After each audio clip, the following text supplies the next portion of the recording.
Hello everyone, Josh here with Texas, bringing y'all another OUTERPLANE video, and finally we have some new patch notes. It feels like forever since our last one, but before we get into that, make sure you go ahead and check out our second channel, Access Media. You can find a link for it in the description below or the pinned comment. We're covering lots and lots of gacha related content over there, so definitely go over there and check it out if you are a big fan of gacha games. Alright, with that said, let's go ahead and get into the meat and potatoes of today's video. So we are getting the new drop rate up hero, Notia. We all expected that. She is a Earth hero. Now, if you guys saw my video where I was, kind of giving some hints and suggestions into what I felt that she was going to be, it was going to be light or Earth. Here we go. We got Earth. And not only is she Earth, she's an Earth Ranger, which makes no sense because she wields a weapon and she looks like she should have been a striker. But that's neither here nor there, so whatever. But she is a paladin of Earth, Notia, and even when you look at her skills, she looks like she should be a light hero as well. So it makes sense, I guess. But anyways, this is an incredibly powerful hero, and I mean incredibly powerful. This is going to be a hero that you're probably going to want to go for, but we'll talk more about that in our Summoner Skit video. Gurki is going to be going into more details about this hero, showcasing the skills, talking more about her kit. So we're going to kind of not go through it much in this patch note because we felt that she was so powerful that she deserved her own video. So that'll be coming either before or after this one. So stay tuned. So we're going to go ahead and just breeze past her goodies. Some powerful stuff there. Don't want to look too long. We got a Beth rate up.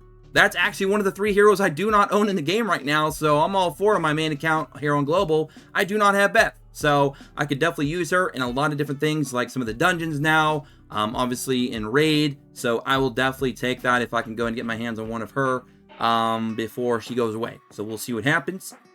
All right, the Demiurge Stellar recruit period has been extended. They're adding, an extra few days to it, almost 2 weeks rather, because they want you to be able to go in there and get her, I guess. So that's cool, I suppose.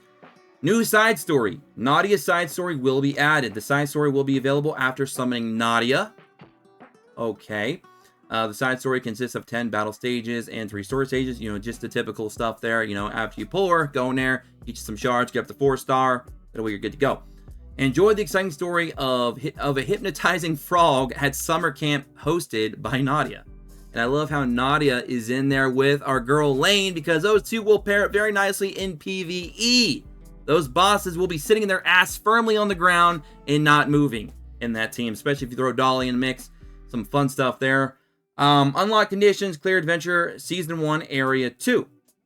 Okay. How to use, blah, blah, blah. We've already went through all this stuff before with how we do, these event side stories.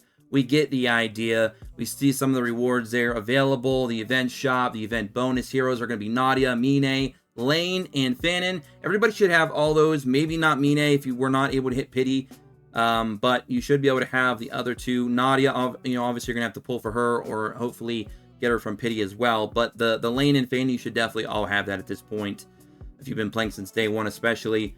Event rewards, we got some good rewards here. I mean, they're using the same 5-star weapon again. I don't know why they keep doing it. It would be nice if they would bump that up to 6-star, but it is what it is.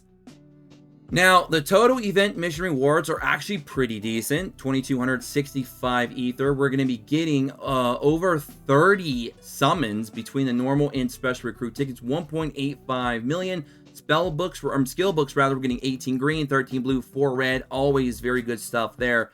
So that's not bad at all. Gear presets are finally added. Hallelujah. Might be the best news I've heard since... well, me telling you to go check out Access Media. No, cheap plug there, I know. But yeah, gear presets are definitely there. Very, very exciting.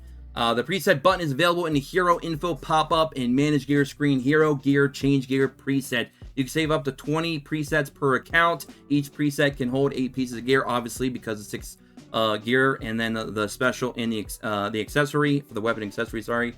So that's 8 pieces. The presets names can be up to 12 characters long. We can have favorites set for these presets and have 5 favorites. So that is really, really good. That's going to be very helpful, especially for the next raid that'll be coming very soon, which should be a green, it should be an Earth boss because they said that we're going to be only having a rotation of 3. So after this raid season is over, this upcoming one, we're going to be going back to Maxwell to kind of restart the cycle all over again. So we're going to have a blue boss, a red boss, and a green boss.